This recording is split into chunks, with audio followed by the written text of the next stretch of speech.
देखें, कई महाज होते हैं हर हुकूमत के लिए। सफारती महाज होता है जो माली मैदान में, जिस तरह फाइनेंस मिनिस्ट्री के जिस तरह मामलात हैं वो एक चैलेंज होता है। इस तरह एक कानूनी महाज है। हमारी जो हुकूमत है इसने सफारती महाज पे बड़ी कामयाबियां समेटी हैं और तारीखी कामयाबियां समेटी हैं। इसी तरह माली चैलेंजेस हैं, उसमें ज़ाहिर है रोज़ की बुनियाद पे बहुत से चैलेंजेस से निपटना पड़ रहा है। लेकिन कानूनी महाज एक ऐसा है जिसमें गैर ज़रूरी तौर पर पाकिस्तान तहरीक इंसाफ की जो हुकूमत है इसकी लीगल टीम ने उन्हें सुबकी का सामना करवाया है। यानी जो इश्यूज आसानी से हैंडल हो सकते थे, जो कानून साजी के मामलात आसानी से चल सकते थे, उससे पाकिस्तान तहरीक इंसाफ को फायदा हो सकता था। लेकिन लीगल टीम की वजह से, इनकी आपस में कोऑर्डिनेशन ना होने की वजह से, लीगल टीम की आपस में रस्साकशी की वजह से टीम में कौन-कौन आता है? कप्तान को सबसे ज्यादा नुकसान हुआ है। कप्तान को उन्हीं की लीगल टीम ने मुश्किल में डाला है। अभी रिसेंट हम इसकी एक हैपनिंग की बात कर लेते हैं। चेयरमैन नैब से मुतल्लिक जो ऑर्डिनेंस आया, ये आना तो बुनियादी तौर पे चेयरमैन नैब की एक्सटेंशन से मुतल्लिक था और कुछ इश्यूज को एड्रेस करना था जिसमें अभाम पाया जाता था। उसमें एक नया पेंडोरा बॉक्स खोल दिया गया। यानी हमारे जराए ने यह बताया है कि नैब ऑर्डिनेंस को दो लोगों ने ड्राफ्ट किया। उसका एक हिस्सा अटॉर्नी जनरल ऑफिस ने ड्राफ्ट किया, एक हिस्सा वजारत कानून ने ड्राफ्ट किया। जो अटॉर्नी जनरल ऑफिस ने जो हिस्सा ड्राफ्ट किया वो जराए बताते हैं कि वो सेक्शन 4 है, यानी जिसमें जो इमरान खान का एहतसाब का नैरेटिव है उसको सबसे ज्यादा दचका उस सेक्शन ने पहुंचाया। सब कुछ ही उसमें से निकाल दिया गया। और जब महंगाई पे बात होती है तो खान साहब एहतसाब की बात करते थे, कोई और गवर्नेंस की बात होती है वो कहते थे मैं छोड़ूंगा नहीं। तो ऑर्डिनेंस जो अक्टूबर में जारी होता है वो उस ऑर्डिनेंस में वो सबको ही उसके दायरा कार से निकाल दिया जाता है। लाइनें लग जाती हैं रिलीफ लेने वालों की। उसके बाद एक महीने के अंदर दूसरा ऑर्डिनेंस जारी करना पड़ता है। दूसरा ऑर्डिनेंस आता है, उसमें बहुत सारी चीजें जो चीटिंग पब्लिक एट लार्ज वाली है वो वापस लाई जाती हैं, क्योंकि एक बहुत बड़ा इशू बन जाता है। और इमरान खान जो समंदर पार पाकिस्तानियों के हवाले से उनकी जो एक्सप्लॉयटेशन होती है उसके हवाले से सबसे ज्यादा बात करते हैं। तो ये हाउसिंग सोसाइटियों का जो मामला है ये नैब के दायरा कार से निकल जाता है उससे पहले। अब जब ये सारी चीजें, उसकी सारी चेजें तो नहीं, यानी चीटिंग पब्लिक एट लार्ज और फ्रॉड और ये मामलात नैब की डोमेन में लाई जाते हैं, साथ ही उसमें एक अबहाम था उसको दूर किया जाता है कि चेयरमैन नैब को हटाया कैसे जा सकता है, क्योंकि सुप्रीम जुडिशियल काउंसिल तो कहती है कानून में तरीकाकारी मौजूद नहीं है और आइन में लिखा ही नहीं हुआ कि जो सुप्रीम जुडिशियल काउंसिल का दायरा कार क्या है। इस हवाले से नैब के चेयरमैन के हवाले से उस अबहाम को दूर करने के लिए लॉ मिनिस्ट्री एक ऑर्डिनेंस तैयार करती है। उस ऑर्डिनेंस में ही लिखा जाता है कि चेयरमैन नैब को हटाने के लिए सदर के पास इख्तियारात होंगे, लेकिन ग्राउंड्स वही होंगी जो सुप्रीम कोर्ट के या जो आला अदलिया के जज वाली ग्राउंड्स होती हैं। अब वो ऑर्डिनेंस जाहिर है वजीर आजम उसकी मंजूरी देते हैं, सदर उसकी मंजूरी देते हैं, तब वो ऑर्डिनेंस जारी होता है। उससे अगले दिन जो है वो अटॉर्नी जनरल साहब जो हैं वो मीडिया को इंटरव्यू देते हैं और अटॉर्नी जनरल ऑफिस से खबरें आती हैं बाहर कि जी अटॉर्नी जनरल ने तो उस पर तहफुजात का इजहार कर दिया है।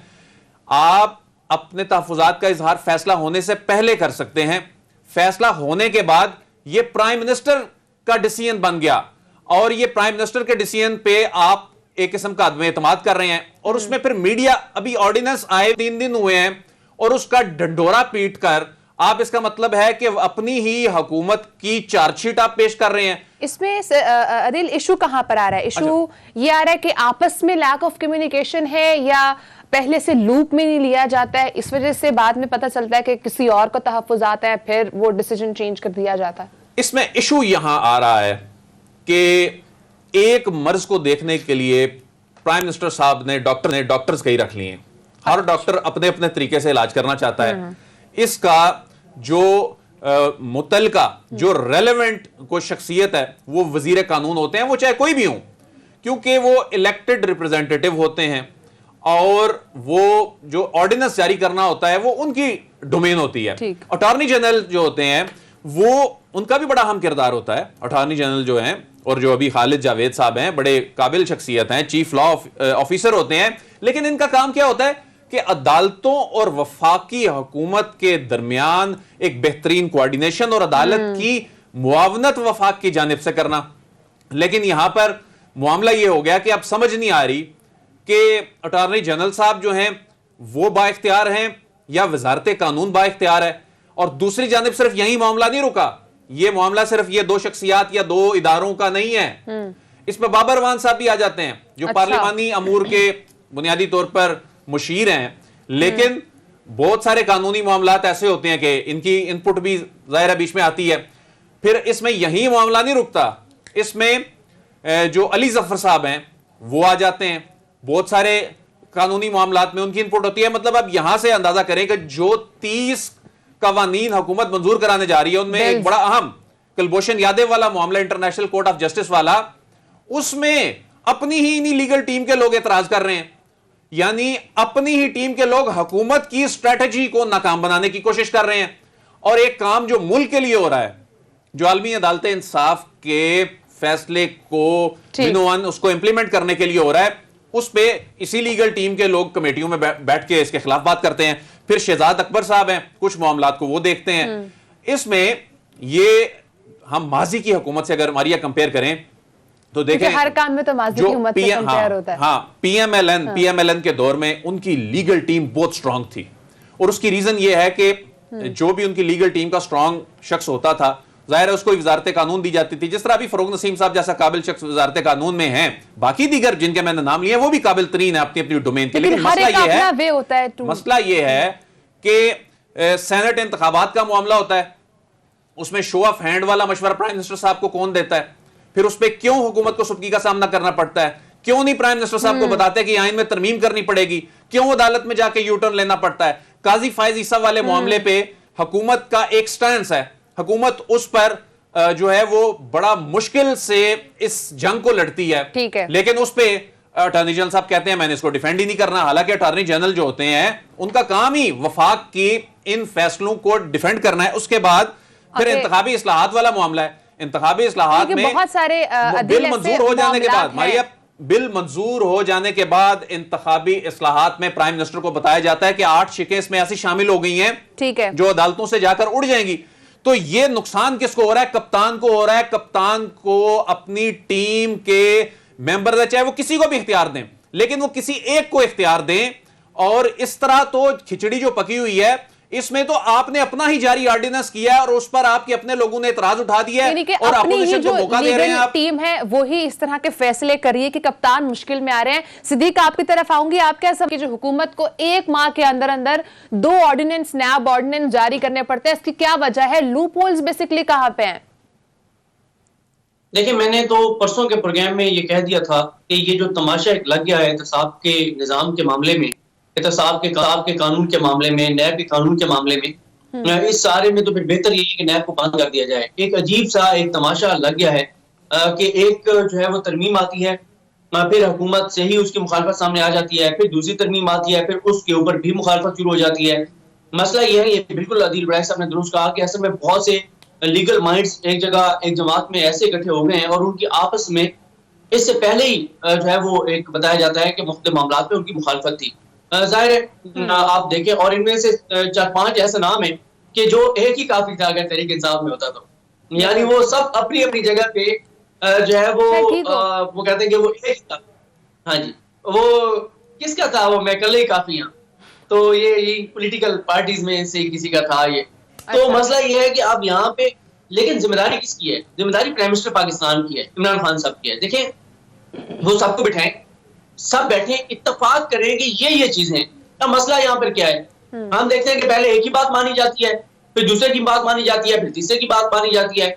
मैं एक चीज की वजाहत जरूर कर दूं कि जो अटॉर्नी जनरल पाकिस्तान खान साहब ने अटॉर्नी जनरल पाकिस्तान बनने के बाद भी काजी फायज ईसा साहब के केस में वफा के दिफा से इनकार किया था, तो उसकी वजह ये थी कि काजी फायज साहब के केस में जब वो वकील थे, अभी अटॉर्नी जनरल पाकिस्तानी बने थे, तो उनसे राय मांगी गई थी और उनको कहीं पे बात हुई थी कि उनको इंगेज किया जाए एज ए वकील जस्टिस काजी फायज ईसा साहब के, क्योंकि वो अपनी राय दे चुके थे। फिर उन्होंने ये मुनासिब नहीं समझा और ये उन्होंने बिल्कुल ठीक किया।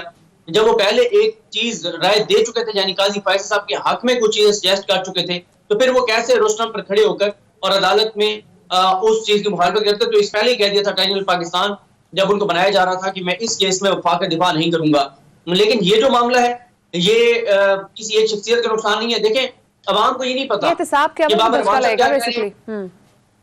हाँ, बाबर मान साहब क्या कह रहे हैं, अली जफर साहब क्या कह रहे हैं, फवाद चौधरी साहब क्या कह रहे हैं। अच्छा, इस सब में एक किरदार को मिस कर गए हैं अदील बड़ाई साहब, फैसल चौधरी साहब। जरा ये बताते हैं कि जो फैसल चौधरी साहब है, इमरान खान साहब उनकी बात को भी बहुत ही ज्यादा इंपॉर्टेंस देते हैं, जो फवाद चौधरी साहब के भाई हैं, क्योंकि फवाद चौधरी साहब खुद भी एक वकील है।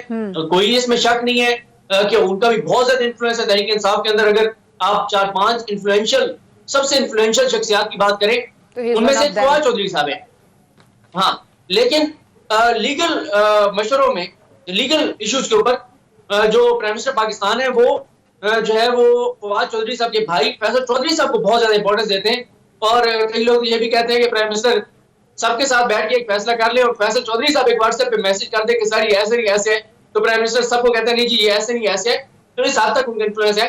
तो मेरा ख्याल है इन सबको एक जगह बिठाकर एक ही बार तय कर लें कि आपने क्या करना है क्या नहीं करना। और अगर यही कुछ करना है तो फिर बेहतर है कि या तो इसकी जो कोई ये जो एहतसाब का निजाम है इसको या तो आप अवाम के वसी तर मफाद में बंद कर दें, या इसको किसी प्राइवेट कंपनी को ठेके पे दे दें, या पब्लिक प्राइवेट पार्टनरशिप कर लें ताकि आपको भी थोड़ी सी साख रह जाए, इख्तियार रह जाए। किसी को शेयर्स वगैरह स्टॉक एक्सचेंज में कोई इसको रजिस्टर्ड करवा के कोई शेयर्स इसके बेच दें। सिद्दीक साहब यहाँ पर सिद्दीक साहब यहाँ पर ये है कि इनकी आपस की जो कोऑर्डिनेशन है वो ठीक है, वो अपनी जगह, लेकिन प्राइम मिनिस्टर साहब को ये कहना चाहिए कि फलां की डोमेन में आप मुदाखलत ना करें। लॉ मिनिस्ट्री को ये कहना चाहिए कि अटॉर्नी जनरल ऑफिस में आप ना करें, और अटॉर्नी जनरल ऑफिस को कहना चाहिए, या वजारत पार्लिमानी अमूर को ये कहना चाहिए, क्योंकि इससे नुकसान पार्टी को तो हो ही रहा है, हुकूमती अमूर को तो हो ही रहा है, खुदा ना खास्ता इससे मुल्क को भी नुकसान होता है। एक एक महीने में 2-2 ऑर्डिनेंस, ये खुद इस चीज का मजर है कि उसमें क्लैरिटी नहीं थी, या तो कोई और मसला था, और इसमें जो चीजें आपने चीटिंग पब्लिक एट लार्ज उसमें से निकाल दिया।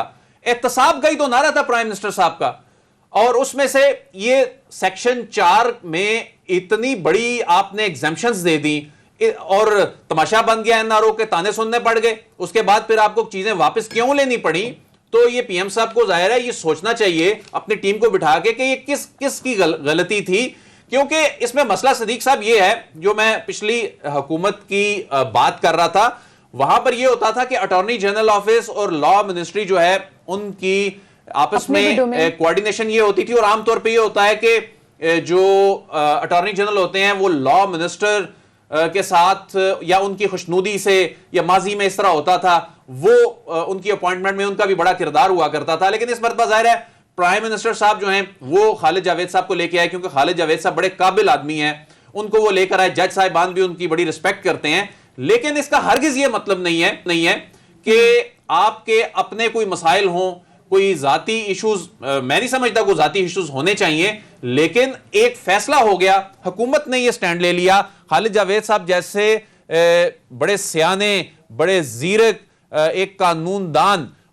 यानी उन्हें इस बात का तो बड़ा बेहतरीन अंदाज में अंदाजा होना चाहिए कि ये प्राइम मिनिस्टर का फैसला है, आप उस पर डिसेंटिंग नोट दें, बिल्कुल देना चाहिए, और अगर ये चीज गलत है लॉ मिनिस्ट्री वाली, बिल्कुल इस पे उनको इख्तिलाफ करना चाहिए। लेकिन अभी इस ऑर्डिनेंस की उम्र जो है वो 4 महीने हैं, इसमें ये मामला कौमी असम्बली में 4 महीने बाद जाना है, लेकिन उसको दूसरे दिन ही उसकी पैदाइश के मुतनाज़ा बना दिया जाना, ये वो सवालात हैं। और इसी तरह जिस तरह मैंने पहले बात की सिद्दीक जान साहब, इंतखाबी इस्लाहत वाला जो मामला था, फरोग नसीम साहब और अटॉर्नी जनरल साहब ने दोनों ने प्राइम मिनिस्टर साहब को कहा, ये बड़ी अच्छी इन्होंने तजवीज दी कि ये जो शिके हैं 8 ये मुतसादिम हैं आइन से, हम अदालत में जाके इनको डिफेंड नहीं कर पाएंगे, और प्राइम मिनिस्टर साहब ने समझा, ये बड़ी अच्छी तजवीज थी। लेकिन ये 8 शिकें शामिल किसने करवाई, ये प्राइम मिनिस्टर साहब को पता करना चाहिए। उसके बाद अब आगे ये कहा जा रहा है जो पार्लियामेंट का मुश्तरका इजलास बुला के बस इसे मंजूर करवा लें, लेकिन कल के प्रोग्राम में हमने ये बताया था कि उसमें एक कानूनी